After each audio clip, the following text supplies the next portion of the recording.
You are now listening to the Fierce Kingz podcast.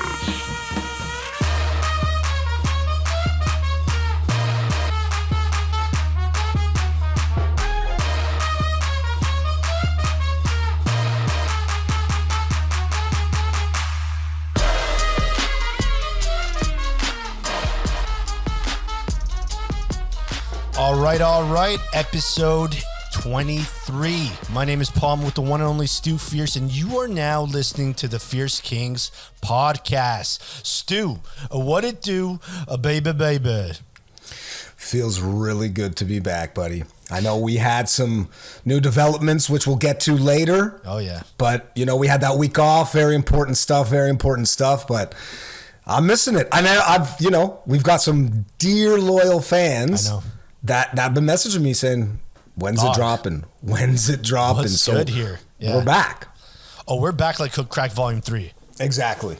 Yeah. So hold on. So I got some news. I'm gonna share it later because it kind of fits into one of the segments. So we'll share that at the end of the later in the episode. But why don't you we missed a week. Why don't you just give me a quick recap, something that happened in the last little bit that you want to share with the folks? Oh, well, I mean, actually, 2 days ago, work is hectic. We all know that. We talk about work on this show all the time. Yeah. And sometimes it gets you a little down, gets you a little blue. Haven't worked out in a while just because of the demanding nature of everything and life in general. I live across the street from a school, and I don't know what it was. I was just so like, fuck work. I just got on running gear and said, I'm doing laps. And so I went to just do laps around the field. Yeah, it was soccer nets and stuff. Nice. And so did a bunch of laps, and then I went to the playground to do some American Ninja Warrior type shit on the monkey bars and pull-ups. Maybe 8 pull-ups at most and a couple bench push-ups. Pull-ups are tough.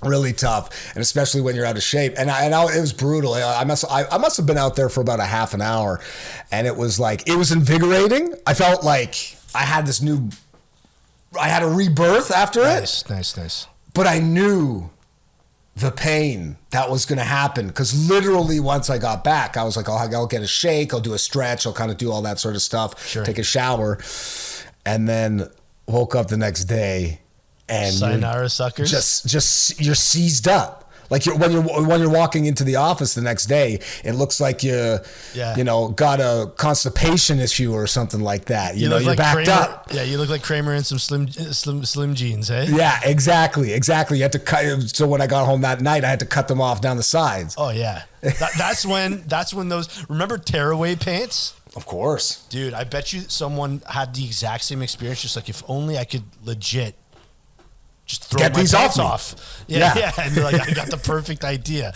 Called up Adidas, said, I got $1 million idea here. Well, okay, so of course that happens, man. That's why I'm worried too. Like I've been getting some texts like, hey Paul, man, are you playing soccer right now? I know COVID restrictions and all that, but come play. I'm like, I do want to play, but I'm mad shook because it doesn't even have to be a crazy runabout. It's just the first runabout in a year and a half. And the same thing's going to happen. Yeah, and I think I'm actually I'm glad you mentioned that, because I am empathizing completely, because I feel the same way about hockey. Because I was playing a lot of hockey, literally 4 times a week up until this thing happened. And how good does it feel? And it felt so good. And then once all this thing happened, and then you're kind of going out of shape, and maybe smoking more, maybe drinking more, or laying around more, or whatever it is, I've now got like a bit of a fear of being like, shit, I'm going to get back and I'm going to be so bad. But I think the running thing for me is not even necessarily that it was like going to get exercise, which I haven't had in months. It was running.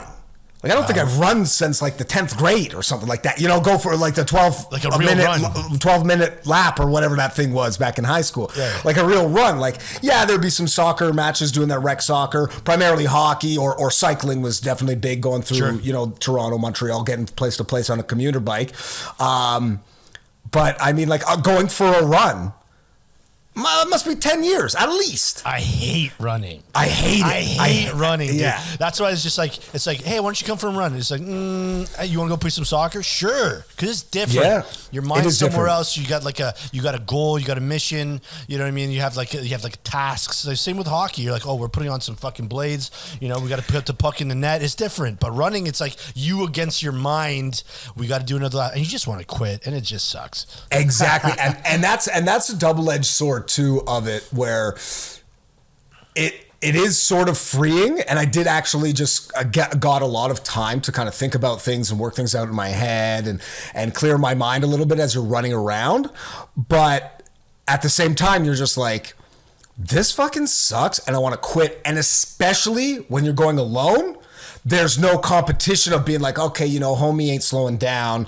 Maybe I'll slow, maybe I won't have my speed going, but I kind of got to keep my legs moving. I noticed like definitely after a few laps, you're like, I'll walk this portion and kind of pick it up the next one and go like that, as opposed to being like, this guy next to you, there's a bit of competition. And I think that goes to your point about whatever, even rec sports, no matter what level it is, you seeing someone go for the ball, you're going to say, oh, I'm beating this guy for the ball. Or you don't want to let other people down. That too. Right? And when you're running by yourself, you only got yourself to let down, and it's pretty easy. Yeah, exactly. But so one of the things that I noticed was there were some hoops set up. Like a basketball net? Basketball court was set up. So I'm thinking, been a dream of mine. I'd almost even rather go get a nice Spalding and just go shoot hoops like solo. Like even that I think was more appealing to me than running around like the block or running around the field. You know what I mean? So actually, we can finish up soon here. But so I went to visit a friend of mine. He moved to Richmond Hill, and if you haven't been to Richmond Hill, it's like not old Richmond Hill, but like it's suburban. Very suburban, tons of new townhouse communities and stuff like that, and like massive, beautiful recreational centers and stuff like that. This guy's just like, dude, I walk my dog near a lake, then, but I drop him off, I go shoot hoops, then play ball hockey, and then, there's so much stuff to do that I'm thinking about you, dude, do a couple laps, shoot some hoops, do some push-ups. Like you could do like a full outdoor workout like across the street. That's pretty amazing. People don't have access to that stuff. No, exactly. And in particular because it's, I think it's a middle school or something. So it only goes up to like grade 8, whatever that is, six or oh, okay. 6 year. Yeah, something like that. Grade 6 or something. And so it's like everybody's gone, early. Yeah. Whenever the kids get out, and it's not it's in a bit of a pocket here where it's not a like highly trafficked area where sometimes you could see the odd person or whatever, but it's not like if you're going, to Kiel, Runnymede, even Swansea, where it's like there, like it's slammed. Where there, if I'm going, I get back after work, 7, 8 o'clock, depending, now the light's still out, go rock a couple laps, couple Ninja Warriors, few hoops, come and smash dinner, sleep time. That's what I'm talking about, man. And then ball is life. Exactly.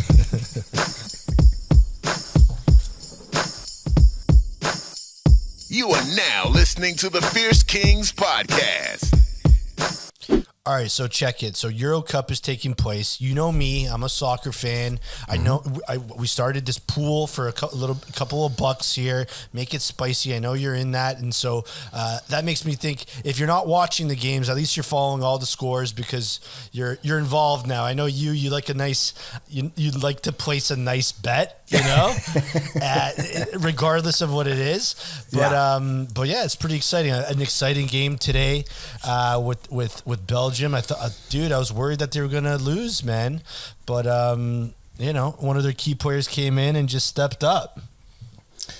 Well, I mean, like that's the thing for me is I generally try to keep on deck with most sports, at least at some sort of basic level. Because I think we've got a diverse sort of group of friends and all sorts of different stuff. We got, Petey and Dave, big golf guys, you and Reimer and stuff like that, big soccer guys, obviously a lot of hockey guys and things like that. Mikey, football, things like that. Sure. So you'd like to always be able to be involved in the conversation in some way, shape, or form. But for me, I'm always very iffy on the gambling thing because I already got a lot of vices. I don't really need to throw in gambling, but I'm not going to do it unless there's gambling. Like if there's no money on the line, what's the point?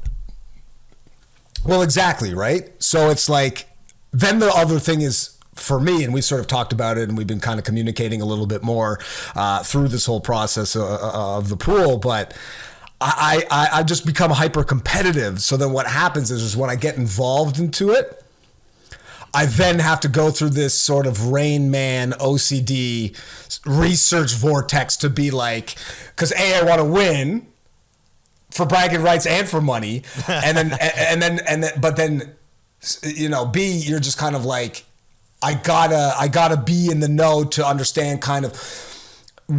I think the things that people don't understand with sports primarily is even with lots of the sports that aren't as high pace, let's say maybe even hockey or basketball or something like that.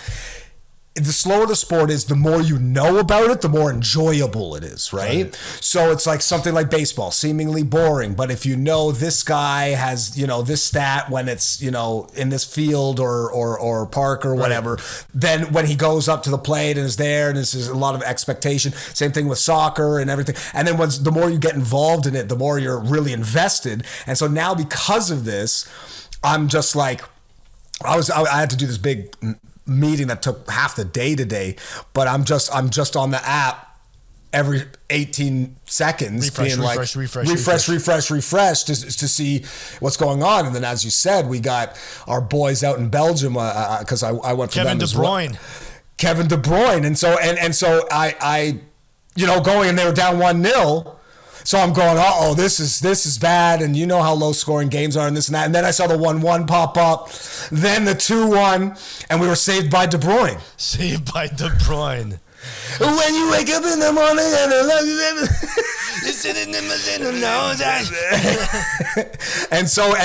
it's thrilling. Like I unfortunately I didn't get a chance to see it because I was at work. I got to see a lot of the Monday games because I work from home.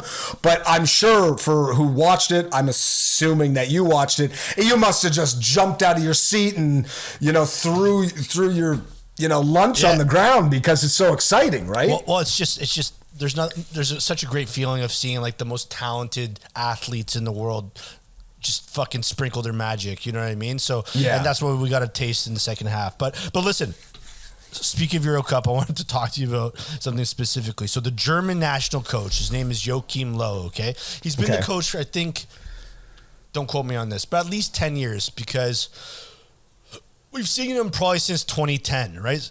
Okay. And probably before, and some people didn't even think he was going to be the coach this year, but they're going through some kind of transition soon. He probably won't be there, next year. Mm-hmm. This guy's been caught on camera multiple times. You can go on YouTube and stuff like that, going in his pants, like shifting around in his balls, and then smelling his hand.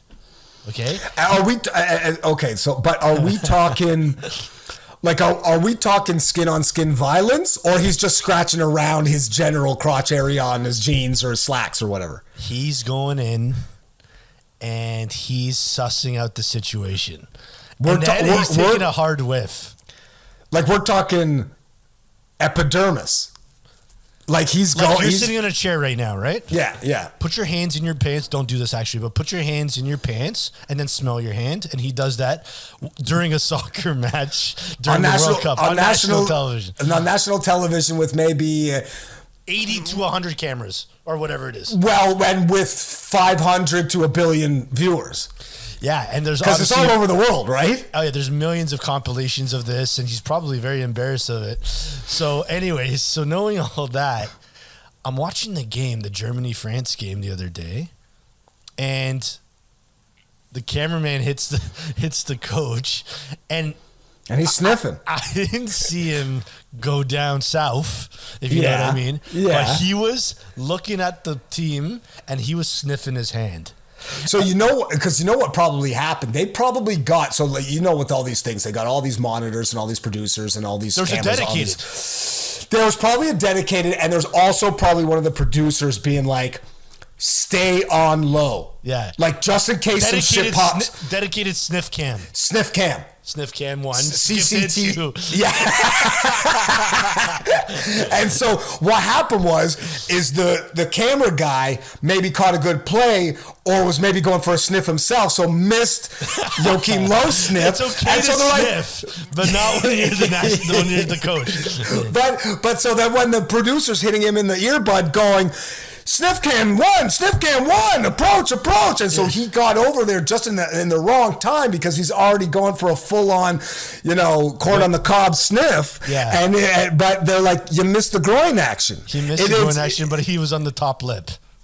He was so here's the thing for me, and then this is maybe, I don't know if this is like a compliment or it's gross or however you want to kind of take a look at it, but you're like, obviously it seems gross just in general when someone's going for a genital rub and then, feasting on the aroma.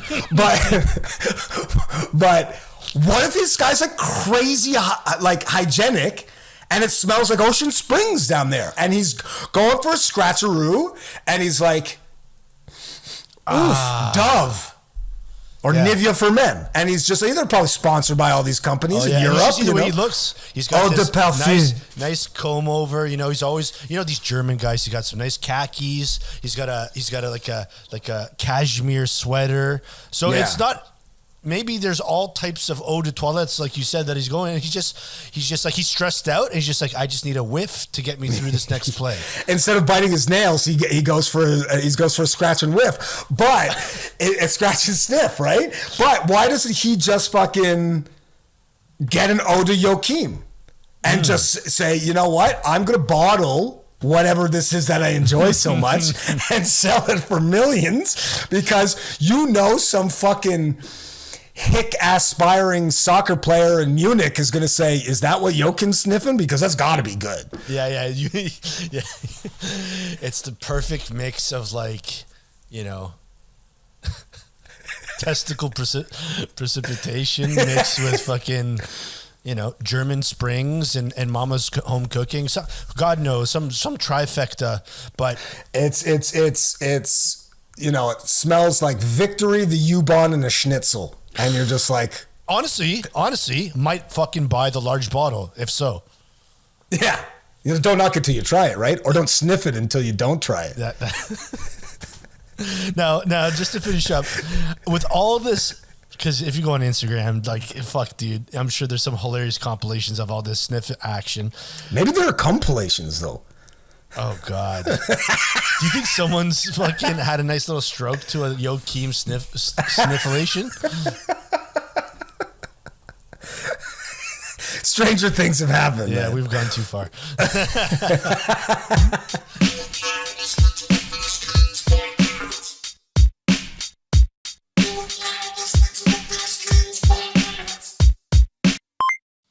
All right, peep this. So, today I bought golf clubs.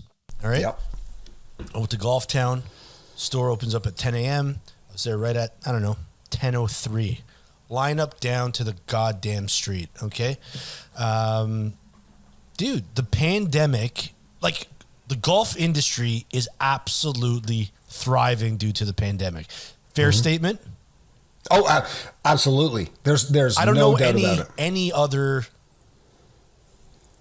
industry outside of technology, obviously, that's just absolutely ripping. Everyone's golfing, including myself. I used to golf when I was young. We'd hit up, tennis and golf camp at Scarlet Woods, and then I know we would go golfing all the time. Mm-hmm. We didn't do it seriously, but it was a lot of fun. And we can golf. We can go and play in 18 holes and not feel too bad about what we did there. But man, everyone and their dog is golfing right now. And so, just an observation, but just wanted to see, have you seen the same thing? And are you going to be participating in golf more because of it? Yeah, and to both. And as you said, because we always had a little bit of a history of it in some way, shape, or form, I've always sort of kept on following it. Haven't played in quite a bit, but I bought clubs recently too, and I got all the kind of fixins and stuff that comes along with it, with the big net for outside to practice and the putting green in the living room and all that sort of stuff. So you're in it. So I'm in it. But I've always kind of followed it, and I think one of the most impressive things that I had to give it to golf from a sort of, whether it's athletic or primarily a marketing standpoint, is they've realized this and they're pushing it, and they've got, you know, a lot of these people that probably no one would ever heard of outside of, you know, Tiger Woods and maybe, you know, Jack Nicklaus or Phil Mickelson or whatever. You know, now you're getting into so many other characters that people are understanding, and you've got, you know, Koepka and Bryson DeChambeau, and they've got a beef now, so people are like interested in that. Yes. And then of course you've got Rory McIlroy and all these sort of people that are like becoming celebrities through this, and golf is going, hey, listen. Primarily for people in the pandemic, because all they could fucking do when they were actually allowed to do anything was doing outside shit. So that was to your point, the two things that were booming were golf and cycling. So that those industries thrived. It's like you couldn't buy a bike in Toronto basically since before this time last year, last spring.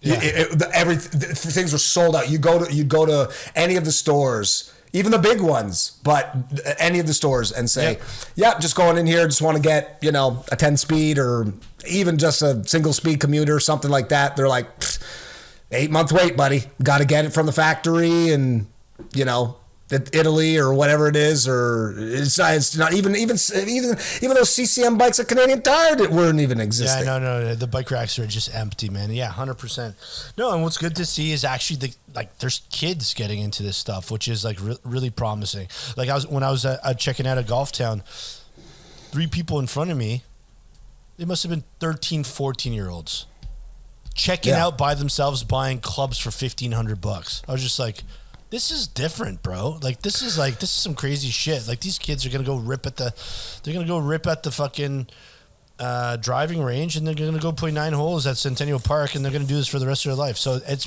pretty awesome. Well, yeah, because at the end of the day, if I was in that position, now granted, I didn't even spend $1,500 on my clubs, but I'm also Scottish and cheap, so that's a different story. Sure. But I would much rather, if my son or daughter or whatever came up to me and said, hey, Dad, this thing's kind of going on. I'd love to get out with my buds. I'd love to shoot the shit.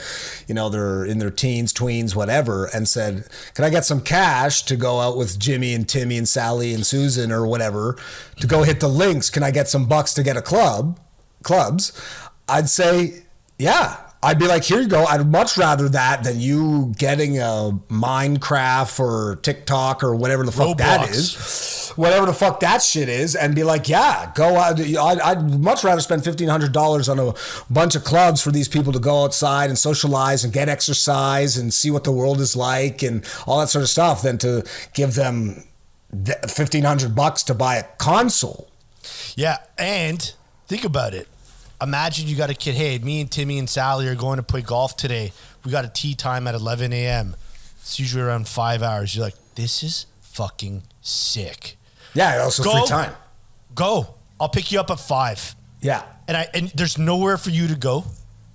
Here's $20 for lunch. Like you're stranded in the middle of nowhere playing golf with your friends. Like, this is the best. As a parent... And then also you'd get that grace period or that peaceful period that maybe you'd spend with your wife or something else. Then you'd say, all right, you got your tea time at 11.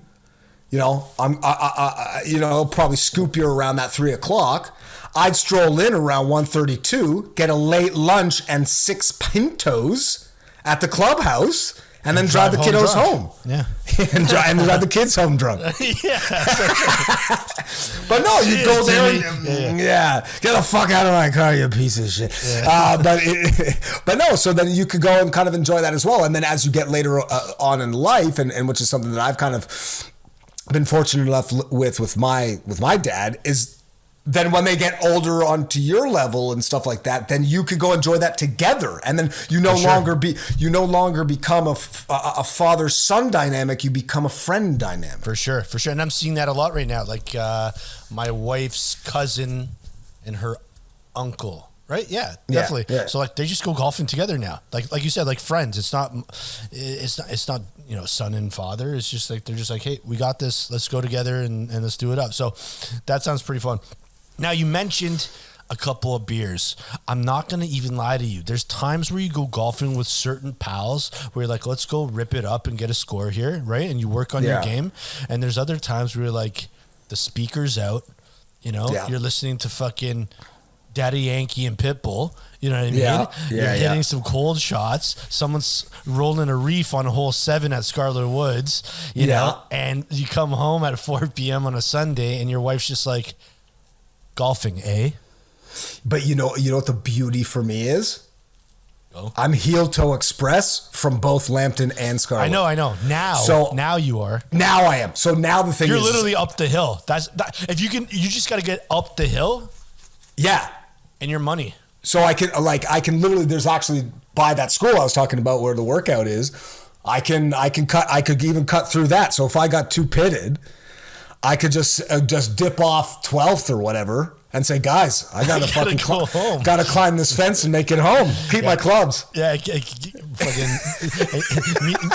scoop a couple of fucking stray balls out there too. Hey, come home. Yeah, a few balls. Yeah, fuck, man. I'm pumped, man. We should. I want to test out that thing you have in your backyard. I just hope we don't.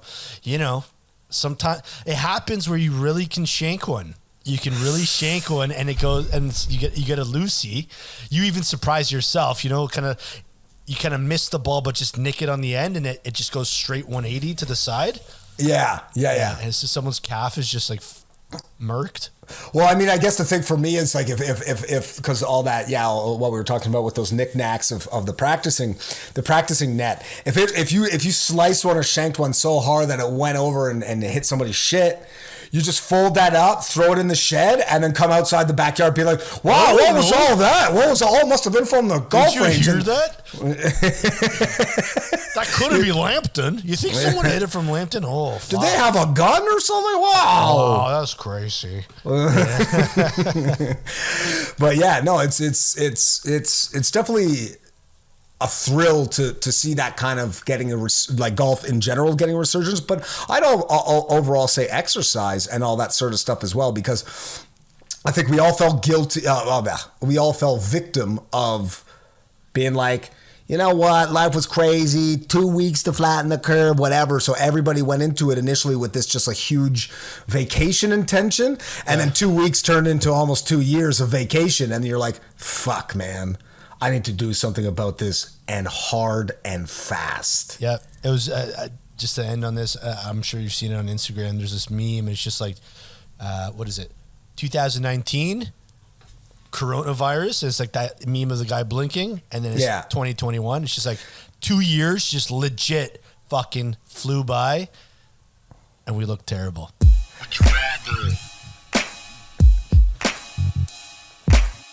Would you rather?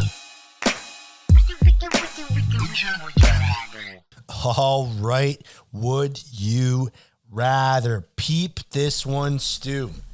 Would you rather die by a zombie attack or a shark attack? You know what the thing is, too? And people are always hating by which trying to survive, right? But why fight it against the zombies?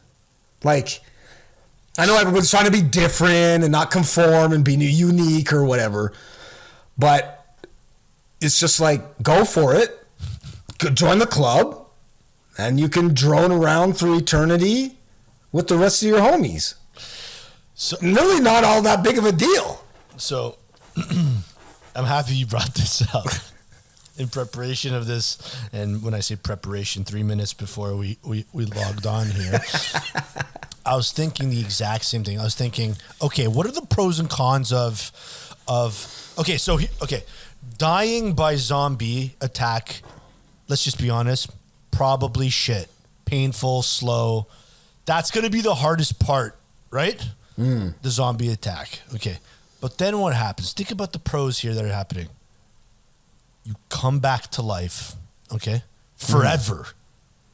Right? Like you're basically you're the Walking Dead, but you're the Living Dead, but you're living. You get to eat tons of brains, accumulate knowledge. Okay? Yep. So potentially becoming smarter, but no one will really know or care, which is fine because at least you know who you are. Yeah. And then lastly, like, you don't got shit to prove, man. You probably you have a great metabolism now. You probably have the body you always wanted. I mean, yeah, minus the color and some of the like lacerations and all that stuff. But like, you know, they're generally walking all day, cardio all day. They're generally quite svelte. You don't often see fat zombies. I'm sure that they're around, but not often. Yeah, and when they're fat, they're not so much fat as they are bloated. Yeah, the diet doesn't lend itself to a lot of, it's not a lot of veggies and. No, it's a carnivore diet. So the death of the zombie, like if you've seen it in all the movies and the TV shows and all that stuff, it's like if you get got by a swarm and they're all just biting you at once, probably pretty shitty. I'm not gonna lie there. Shark attack though, I guess it depends what kind of shark. Is it like a small shark? Is it a great white? And also like, that might be pretty fucking horrific too, man. Yeah, because there would be a lot, there would be a lot of biting, of course, which is like painful. And then a lot of dragging, right? They'd be dragging you down into the bottom of the ocean. And so you're gasping for air and it's just water going into your body. And then you're like, my ankle. And like, you're just dying while in pain where and just this confusion. And then you don't come back. Yeah, that's the worst part. Like if that happened, like you can come back as a shark, then maybe you're thinking to yourself, all right. That would sweeten the pot slightly, but I don't know if I'd want to come back as a shark, to be perfectly honest. But like, you'd wonder about sort of the vengefulness as well of the zombies, right? Like this attack happens, this guy goes, and then when he comes back, he's like, all right, Frank, you did me in on that bite, eh? So we're going to have a talk about this after I go fucking nibble on some of these brains over here. So also, every time there's a shark attack, like people don't really die. It's always just like he lost his leg. He lost his arm. Both legs gone in shark attack. It's like, bro, like get my neck. Kill me. I'd rather be dead than that. Yeah, you're just like, why couldn't you have killed me? Yeah. They're like, man survives with torso and head. And you're like, just kill me, man. Yeah. And you got stung by a jellyfish on the way out. Yeah, and a bee on the way to the hospital. Fuck, man. Someone pissed on you, to get that sting off. You're a quadruple amputee and you got pissed on. Just fucking get me those zombies and start nibbling away until the whole thing is just... you're never going to walk again. You're never going to write again. And I'm going to have to piss on you. Just piss on your face. Now check this out. Hold on. Before we started today, I actually saw an article, and you know me, I swarm the internet just from inspiration. And there was an article about a guy who's a fisherman somewhere in the ocean, I suppose, on a small boat, and he fell over. And the guy that got swallowed by the humpback whale? Yeah. He's in Maine or whatever. Yeah. He was in the mouth of a whale for like 50 seconds and it spat him out. And he's just like, and you bet your fucking stinky German low-key balls I'll be out there again fishing tomorrow. And it's just like, yo, you just escaped the wackest of deaths. Like you just disappeared by whale swallow. I mean, it was funny too because I was reading about that last night, and I'd heard mixed reviews. Like some people were saying it was bullshit. Yeah, this wasn't as good as the other whale swallowing. No. Some people were saying it was bullshit. They're like, like his eyewitness was like the other person in the boat and was like, yeah, it totally happened. Yeah. But if it actually. Yeah, exactly. It was the Blair Whale Project, and it was just like, but it's one of those things where like, if that actually did happen, like you would be like, so as you said, this is so fucking whack. I never want to see another fucking water droplet again. But I think it takes a certain person to be a fisherman. I think these people are like tough as nails, eh? Tough as nails, down for the fucking cause. I'm cold as fuck every single day. My liver is just kaput, you know? Yeah. I eat raw fish. I love Tales of the Sea. Yeah, and drinking, and it's like just a big drinking culture. Basically, I mean, and this goes, as you said, with golf, and pretty much just about anything. It's more like, let's go do this thing to have a reason to get blasted. What's the math behind this? When someone says, "Hey, want to go fishing today with me?" How many times out of 10 are those people partaking in alcoholic beverages? It would be 9 times out of 10, and the one time that's not is because they're recovering alcoholics. Great, but they're thinking about it and they're cheersing with something else. Exactly. Okay, well, the tribe has spoken. So which one is it, shark or zombie? Zombie. You got to go zombie. All the way through. It's a party. You can have a zombie band after. Yeah, you got because you could start off with that, and then you can graduate. You have a zombie party, then you start inviting werewolves and vampires, and it's just a monster party. It's a monster mash. You do the mash. It was a monster mash.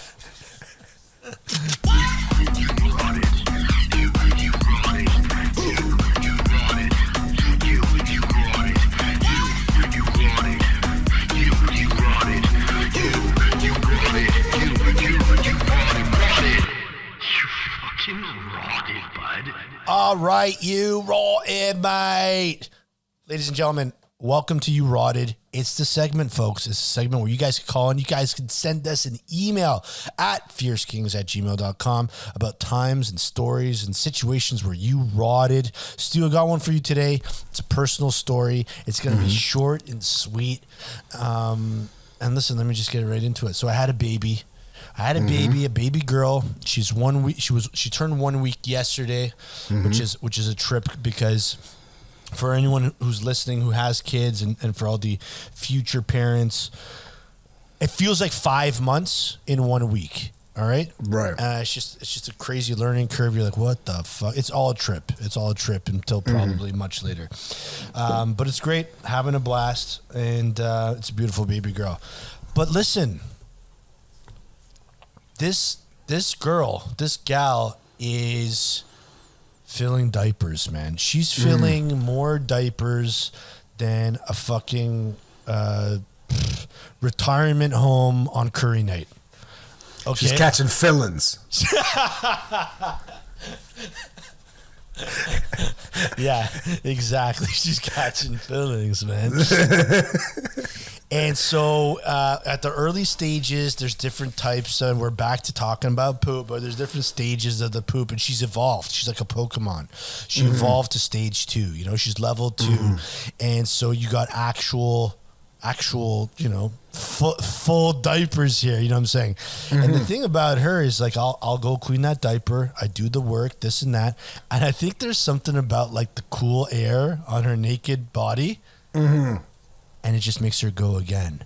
And so last night, 3 a.m., you know, wake up, I'm cleaning up, and no lie, I see her face scrunch up, and I dodged the shit bullet.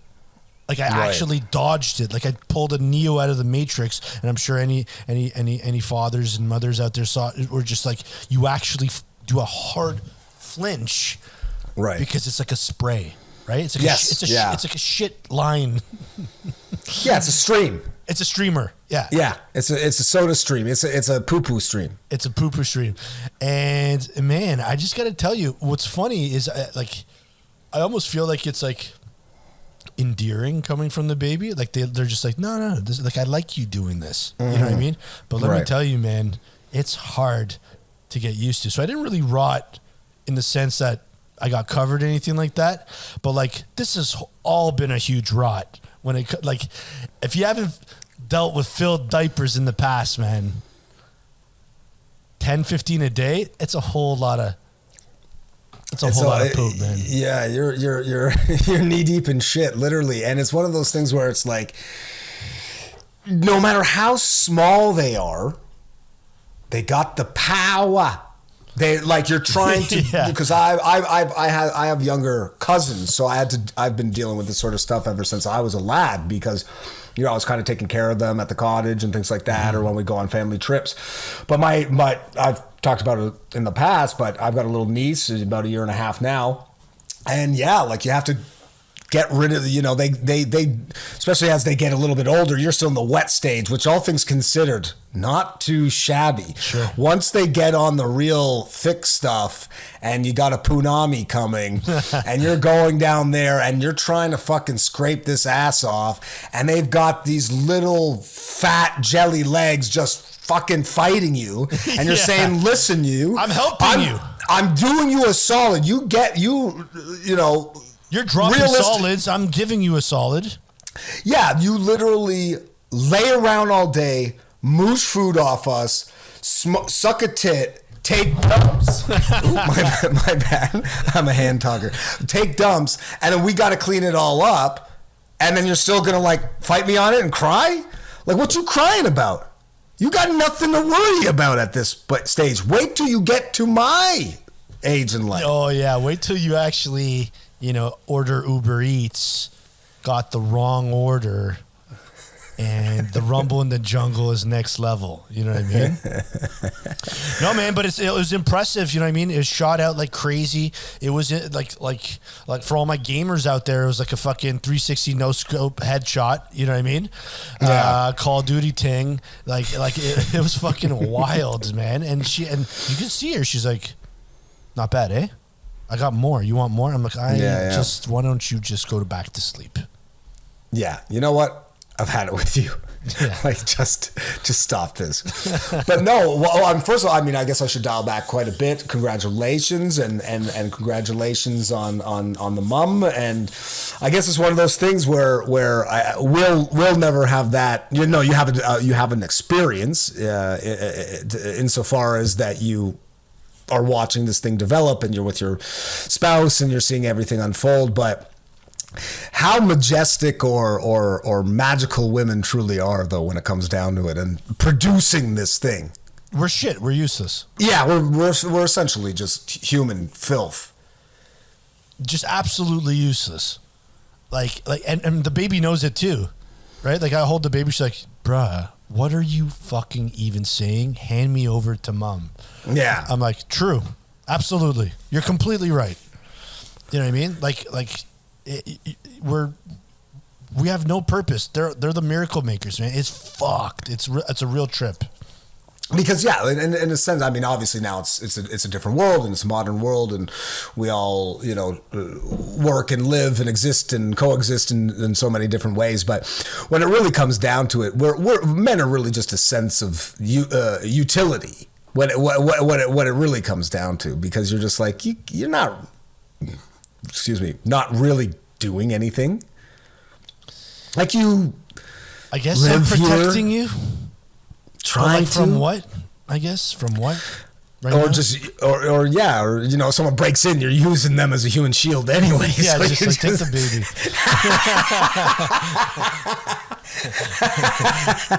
No, but that's what I guess that's our intention, that we try to do if we can offer anything, because we can't do that. So we're like, I guess I'll have a fist fight if it seems like I can, win you over or something. And that's a lot of pressure, man. I haven't won many fist fights, In fact, I've lost most of them. So it's pretty crazy, man. I think outside of the moral support, we're not really good for much. It was funny when we were at the hospital. I remember I was just like, all right, it's pretty easy. All you got to do is when you get your contraction, it's simple. Get your contraction. We'll count to 15, push with your ass, not with your legs, and the baby's going to come. And the nurse was just like, fucking men, eh? You have no She's fucking like, it's idea not what's easy, going on. and that's bad advice. And I was just like, well, fucking Yeah, you're like, yo, it's just like a big dump. Let's get it going, and we'll head home. But I guess that's one of those interesting things, because I had found out recently as well that the way that it's delivered, it actually isn't like a big dump. It's not a big kind of push out. It's a push and pull, and the doctor actually goes back and forth and For sure. puts it in and out, and then that's when those sort of thing kind of almost rock and rolls the thing. It's 2 step forwards, 1 step back, two step forwards, and then they're inching out, and the head's there, and they're like, all right, maybe this is the big push now, so that we could suck it out and throw it on your chest. Anyways, now that's exactly it, because I fucking saw everything. Yeah, and so this is the question for me, and I mean, from me, I guess I should say. From you to you.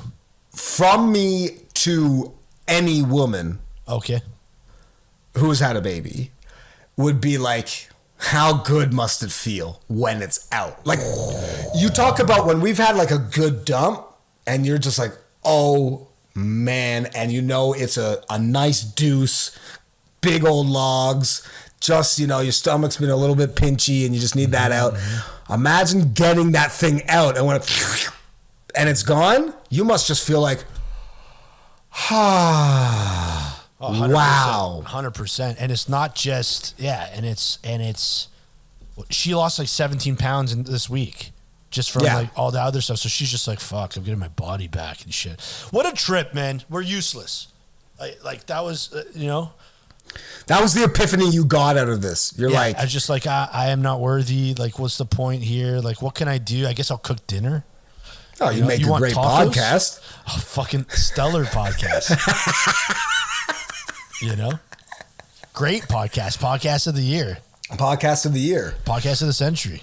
But that's basically it.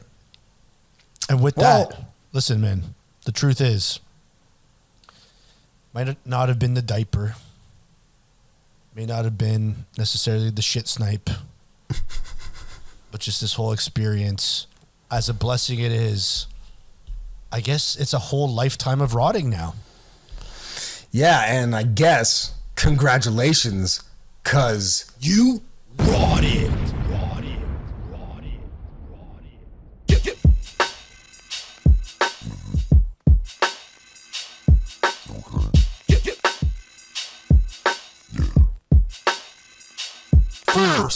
All right. Well, that's it. That's the end of episode 23. Just want to thank everybody for listening. Sorry about last week, folks. Had a little bit of a life moment if you haven't realized. But listen, we're back and we're ready to splash even more. So want to thank you one last time. If you want to send an email to fiercekingz@gmail.com, you definitely can. Tell us stories of times where you rotted. Give us some ideas for themes, topics, whatever you need, okay? And with that, Stu, is there anything that you would like to tell the listeners? I'd like to say congratulations on the baby. And now, because it's her bedtime, she's not listening to the Fierce Kingz podcast.